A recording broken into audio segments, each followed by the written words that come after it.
நம்ம இப்போ ஆசரிப்பு கூடாரத்தை பற்றி பார்க்க போகிறோம். ஆசரிப்பு கூடாரம் வந்து பார்த்திங்கன்னா 3 பகுதியாக இருந்துச்சு. எத்தனை பகுதினா 3 பகுதி. ஃபஸ்ட்டு வந்து பார்த்திங்கன்னா பிரகாரம், பரிசுத்த ஸ்தலம், மகா பரிசுத்த ஸ்தலம்.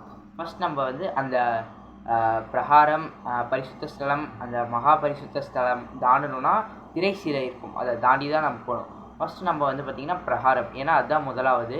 நம்ம பிரகாரத்தை பற்றி பார்க்கலாம். பிரகாரம் எப்படின்னா ஃபஸ்ட்டு என்ட்ரன்ஸ் உள்ளே போனதுக்கப்புறம் பலி செலுத்தணும். பலி செலுத்தின பிற்பாடு அங்கே கை கழுவணும். நம்ம கை கழுவுறதுக்கு எதுக்குன்னா அது அடையாளமாக நம்ம ஞானஸ்தானம் எடுத்ததை குறிக்கிறது. எதுக்குன்னா நம்ம ஞானஸ்தானம் எடுக்கிறத குறிப்பிடுது. செகண்ட் நம்ம திரைசீலையை தாண்டணும். திரைசீலையை தாண்டினதுக்கப்புறமா அந்த பரிசுத்த ஸ்தலம் வரும். பரிசுத்த ஸ்தலத்தில் வந்து பார்த்திங்கன்னா 7 திரிக்கொண்ட குத்து விளக்கு, தூபவர்மம், அதோட மேசை இருக்கும். அந்த மேசையில் தான் வந்து பார்த்திங்கன்னா 12 அப்பம் இருக்கும். அதை 6 பிரிச்சுருப்பாங்க. அதோட தூபவர்மத்தில் வந்து பார்த்திங்கன்னா ஆசாரியர்கள் போய் தூபத்தை செலுத்துவாங்க. அதோட 7 திரிக்கொண்ட குத்து விளக்க அமையாமல் பார்த்துக்கணும்.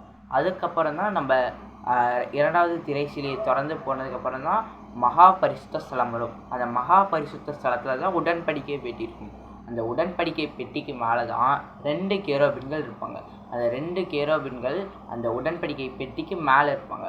அந்த உடன்படிக்கை பெட்டிக்கு உள்ளே என்ன இருக்குன்னா பொற்பாத்திரம் இருக்கும். அந்த பொற்பாத்திரத்துக்குள்ளே மண்ணா இருக்கும். செகண்ட் வந்து பார்த்திங்கன்னா ஆரோனின் துளிர்த்த கோல் இருக்கும். செகண்ட்னா ஆரோனின் துளிர்த்த கோல். மூணாவதாக வந்து பார்த்திங்கன்னா 10 கட்டளைகள் இருக்கும். அதாவது எப்படின்னா 10 கட்டளை. ஃபஸ்ட்டு வந்து பார்த்திங்கன்னா பிரகாரம், செகண்டு பரிசுத்த ஸ்தலம், 3வது மகா பரிசுத்த ஸ்தலம். இது அந்த காலத்தில் எப்படி இருந்துச்சுன்னா ஃபஸ்ட்டு ஆசாரியர்கள் மட்டுமே போகக்கூடியதாக இருந்துச்சு.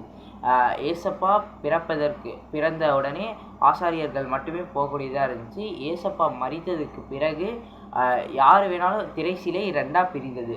அதில் யார் வேணாலும் போகலாம், பலி செலுத்தலாம், மகா பரிசுத்த ஸ்தலத்துக்கு போயிட்டு வரலாம் அப்படி இருந்துச்சு. ஏன்னா ஏசப்பா எல்லாரையும் ஏற்றுக்கொண்டதாய் அது அடையாளமாக இருந்தது. அனைவருக்கும் நன்றி. இது போல் நிறைய வீடியோ வேணுன்னா என்னை சப்ஸ்கிரைப் பண்ணி பெல் ஐக்கானை ஆன் பண்ணிக்கோங்க. தேங்க்யூ.